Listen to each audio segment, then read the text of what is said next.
Good afternoon, everybody, and welcome back to Mod Driven.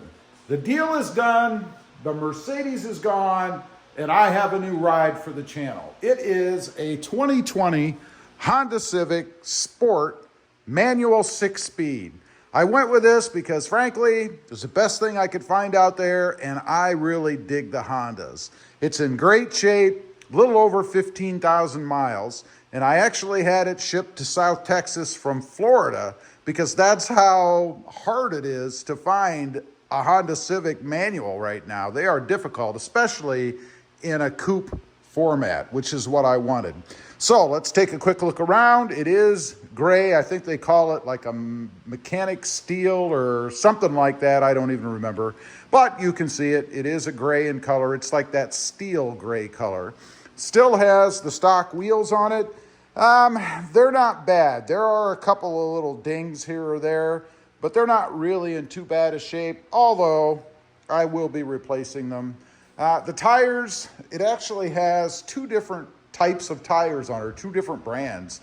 I believe we have Bridgestone, I think it's in the front, and we have Goodyear Eagle Sports in the back.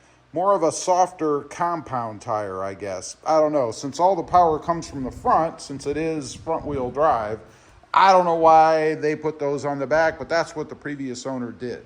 Now, looking at it, there really aren't any issues with it except for one, and we'll get to that in just a minute. And I didn't even notice it until the deal was already done and I was actually getting ready to leave. It is a two-door. I wanted a coupe. That was one of the stipulations that I had in getting the car.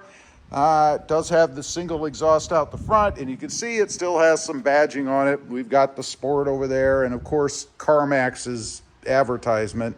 Both of those are going to be going. That'll be down the road. Let's take a look in the back.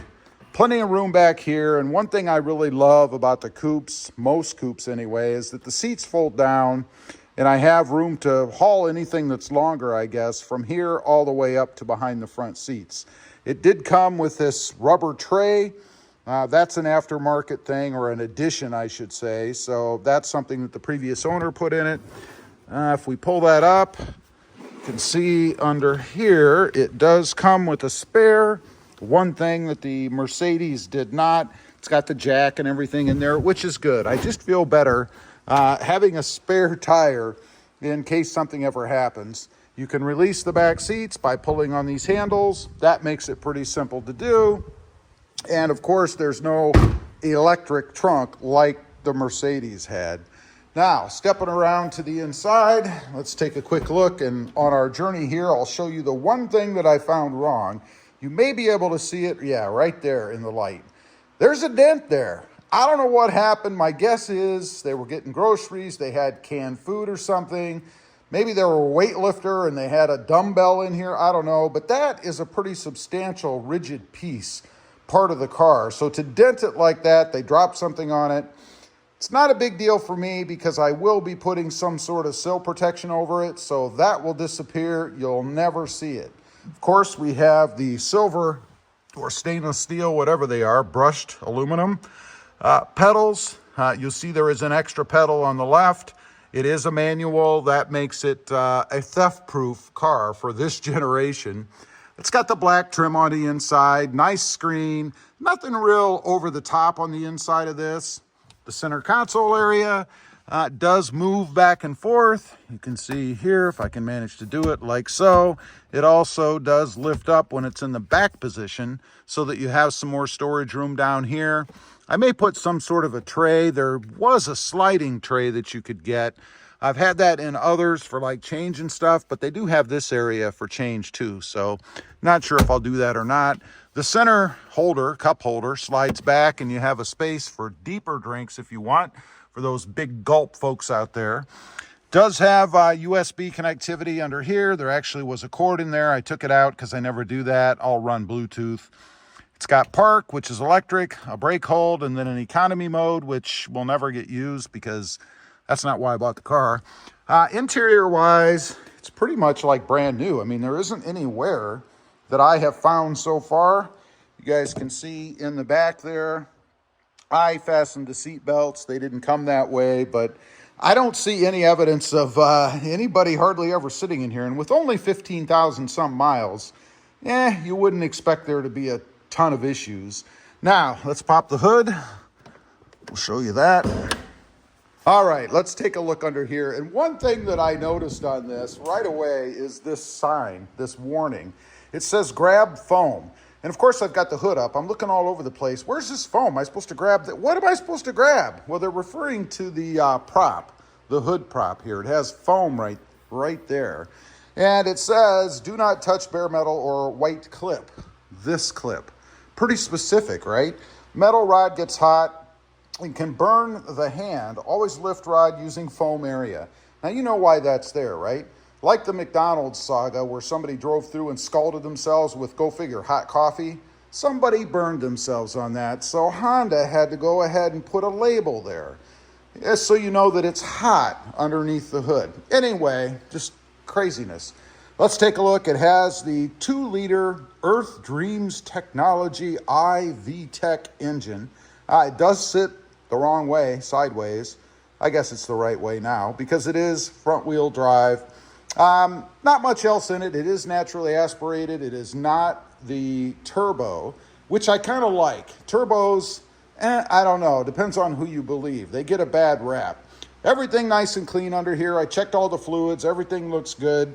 One thing I do want to mention, when I brought it home, the tires were really low. And I didn't notice in driving, but my mom actually saw it and said that it looked low. And she was right. They were all below 17 pounds. On this car, it calls for 33 in the front and 32 in the back. So they were pretty low. One thing you may have noticed, maybe you didn't, this bundle of wires here, and they look like garage door openers. That's because they are.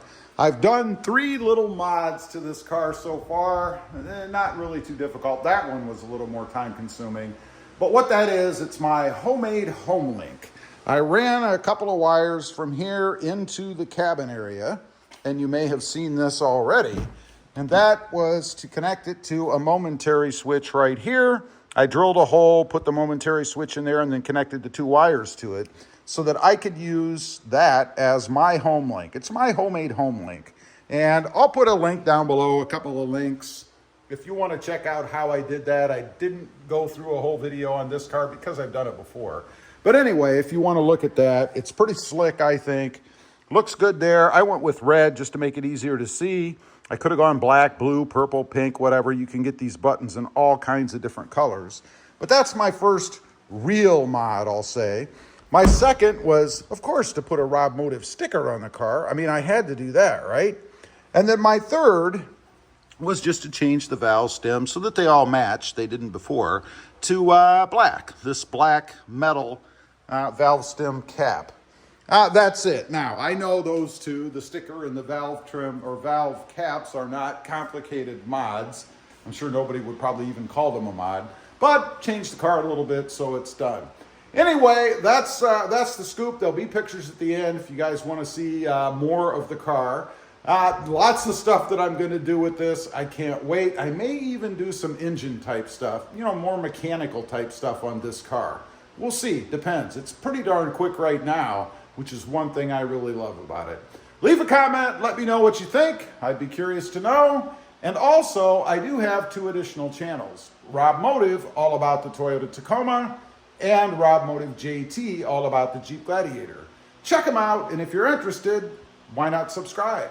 And while you're at it, smash the subscribe button here too. Thanks for watching. Stay tuned. Bye.